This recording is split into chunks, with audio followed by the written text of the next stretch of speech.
If you're thinking your child may have autism, stick around for some helpful info.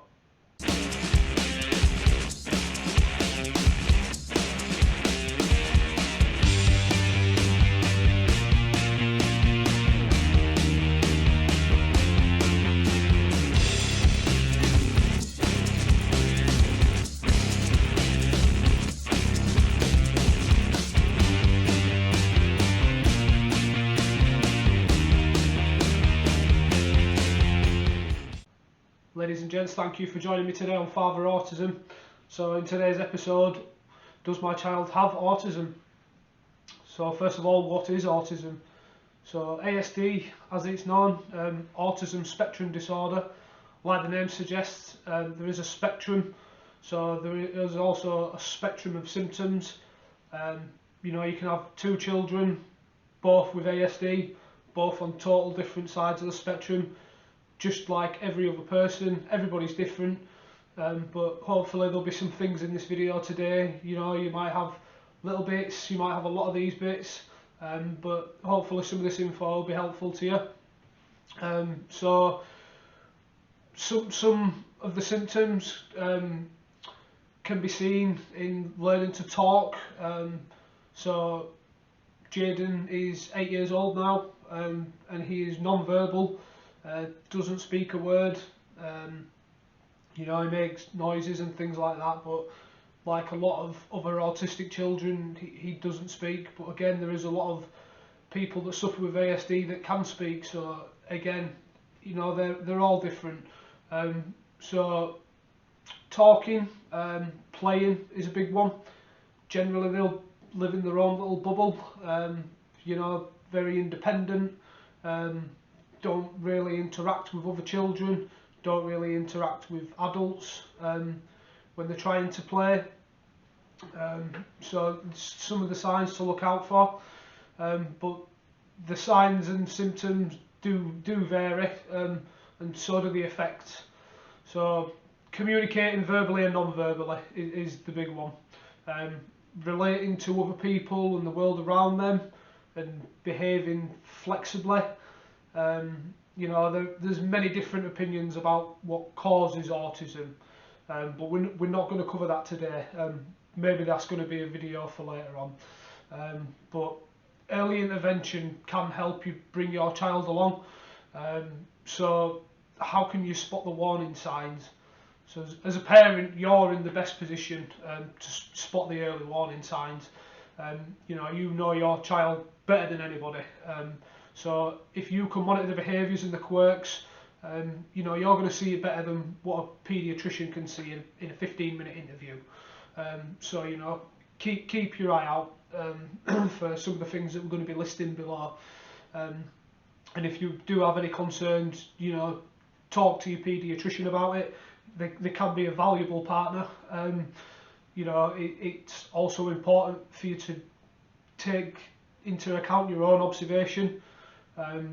Maybe a suggestion would be to video things from home, because generally what we tend to find is that when we take Jaden out of his home environment, he hates dentists, doctors, sort of anything to do with it, and he just doesn't want to be there, and he will just melt down, and they find it very difficult to be able to do anything, check inside his mouth, perform eye tests, anything like that is next to impossible.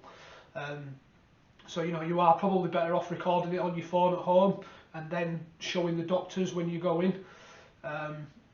Keep a close eye on it, and keep a close eye on whether they are hitting the key milestones, but also bear in mind as well that development delays don't automatically mean autism. If you are concerned, take action. Every child develops at a different rate, so you don't need to panic if you think your child is a little late to talk or walk. Just keep monitoring it as much as you can, and if you do have any concerns, just speak to the doctor. if they're not hitting the milestones for the age, you know, raise the concerns. Don't wait and see, because waiting is the worst thing that you can do. You know, they're unlikely to simply grow out of their problem. You know, if they do have autism, they need targeted treatment.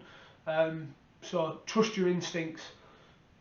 Doctors will take your concerns seriously, and you know, hopefully they'll perform a thorough evaluation for autism and development delays. But sometimes even well-meaning doctors miss red flags, or you know, underestimate the problems. So listen to your gut, and if it's telling you something's wrong, then be persistent. You can schedule a follow-up appointment with the doctor, seek a second opinion, or ask for a referral to a child development specialist. There's many things that you can do, and again, I would say, you know, record whatever you can on video. That will help a lot. So, what are the signs and symptoms of autism in babies and toddlers? So, generally, autism is hard to diagnose before 24 months. But you will generally start to notice things between sort of 12 and 18 months. You know, we started to spot things when Jaden was probably around 18 months old. We started having a sneaky suspicion, so Jaden's 8 now. We suspected around about 18 months, and you know, we did the old Google search and everything, and autism kept popping up. But you know, we got him in pretty quick, but the waiting list isn't very quick. You know, he was almost 4 years old before he actually got a diagnosis for autism. So, you know, bear that in mind, and hence the don't wait and see approach, because you can be waiting a long time anyway. Even if you just get your name down and you know things change later on down the line, at least you will be on the waiting list. So, you know, get it booked in. You know, the early signs can be tough to spot, because a lot of people can misinterpret it as having a good baby, since the infant's quiet, independent, undemanding. So, you know, a lot of people will just say that they're a good baby. But if you can catch these early warning signs early enough, then you can intervene with it. You know, some autistic infants don't respond to cuddling. They won't reach out to be picked up. They won't look at the mother when being fed. You know, things they don't do. They might not make eye contact. Won't respond to his or her name, or to familiar sounds, or sounds of a familiar voice even. Don't follow visual objects, or follow your gestures when you point things out. Won't point or wave goodbye or use any gestures to communicate. They might not make any noise to get your attention. They don't like to cuddle, won't reach out to be picked up, won't imitate movements or facial expressions, won't play with others or share interest and enjoyment, and won't notice or care if you yourself experience discomfort or get hurt. So these are a few of the things to look out for.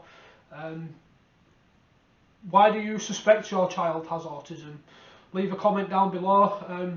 Hopefully there'll be some people that can maybe relate to what you're saying, and if you are worried, then please get into the doctors, because understanding it and getting the referral and getting your diagnosis will help you a great deal further down the line, and it will help your child a great deal further down the line. So thank you for watching today, and I hope you took something away that was of good value to you. If you did, please leave a like and a comment, and we hope to see you in the next one.